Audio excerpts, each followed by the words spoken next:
जय भीम। गेली अनेक वर्षापासून महाराष्ट्रातच नव्हे तर भारत देशातील वेगवेगळ्या राज्यामध्ये दलित हत्याकांड प्रकरण वाढत आहेत। या दलित हत्याकांड प्रकरण कधी थांबतील हा महाराष्ट्रातीलच नव्हे तर भारत देशातील तमाम आंबेडकरी समाजाला, आंबेडकरी जनतेला प्रश्न पडलेला आहे। कारण गेली अनेक वर्षे आपण पाहत आहेत की ज्याप्रमाणे शिर्डीमधील दलित हत्याकांड असेल, एका छोट्याशा क्षुल्लक कारणावरून एका हॉटेलमध्ये बौद्ध तरुण आपल्या मित्रासोबत नाश्ता करत असताना त्याच्या मोबाईलवरती डॉक्टर बाबासाहेब आंबेडकर यांची रिंगटोन वाजली। या कारणास्तव त्या ठिकाणी त्या हॉटेलमध्ये बसलेले इतर जातीचे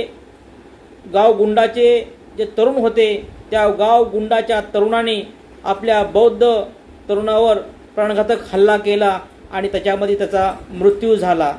असे अनेक हत्याकांड आपण गेली अनेक वर्षापासून महाराष्ट्रामध्येच नव्हे तर संपूर्ण भारत देशामध्ये आपण उघडपणे बघत आहेत। ज्या ज्या वेळेस आपल्या आंबेडकरी समाजावर, आंबेडकरी समाजातील तरुणावर अन्याय झाला, हत्याकांड झाले, त्या वेळेस महाराष्ट्रातीलच नव्हे तर भारत देशातील फक्त आंबेडकरी समाज रस्त्यावर येतो आणि त्या दलित हत्याकांड, त्या बौद्ध तरुणाला किंवा त्या नागरिकाला न्याय देण्याचं संविधानिक कार्य जर कुणी केलं असेल ते फक्त ते आंबेडकरी समाज करतो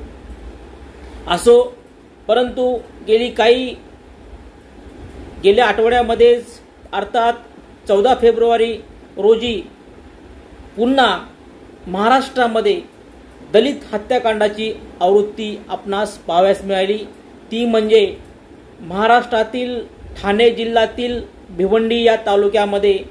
एक संकेत भोसले नावाच्या बौद्ध युवकावर, तरुणावर किरकोळ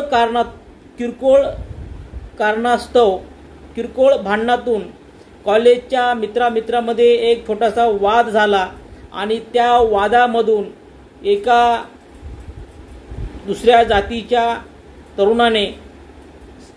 बौद्ध तरुणावर अर्थात संकेत भोसलेवर त्याच्या मित्रासोबत जो प्राणघातक हल्ला केला तो खूप निंदनीय आहे, खूप भयानक परिस्थिती आहे। मित्रांनो, हे आपण सर्व महाराष्ट्रातील नव्हे तर भारत देशातील तमाम आंबेडकरी समाजाने समजून घेतलं पाहिजे आणि सर्व आंबेडकरी समाजाने,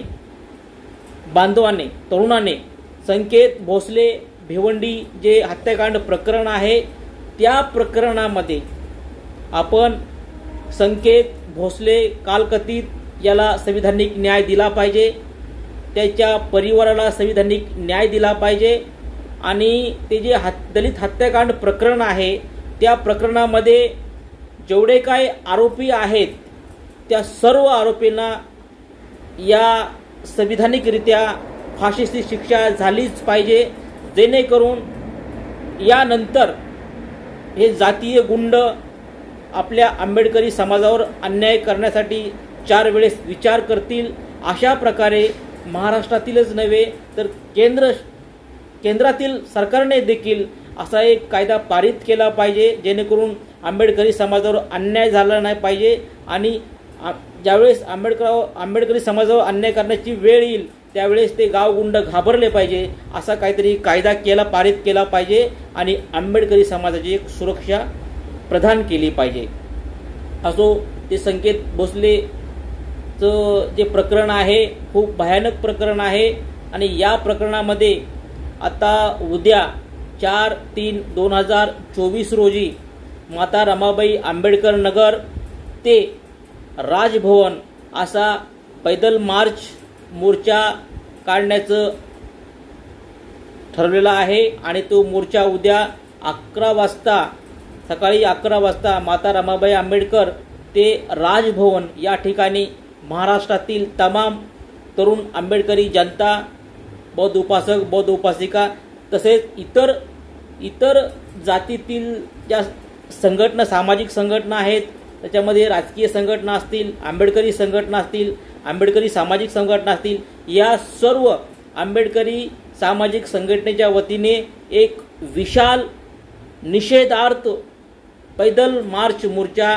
काढलेला आहे। तरी या पैदल मार्च मोर्चामध्ये महाराष्ट्रातील तमाम आंबेडकरी सामाजिक संघटनेने तसेच आंबेडकरी राजकीय सामाजिक संघटनेने, तरी इतर राजकीय सामाजिक संघटनेने सहभागी व्हावं आणि हा मोर्चा यशस्वी करावा आणि संकेत भोसले या तरुणाच्या परिवाराला आपण एक संविधानिक न्याय दिला पाहिजे। तर या उद्याच्या पैदल मार्च मोर्चामध्ये मी प्राध्यापक महादेव कांबळे, संविधान सैनिक संघ सामाजिक संघटना महाराष्ट्र राज्य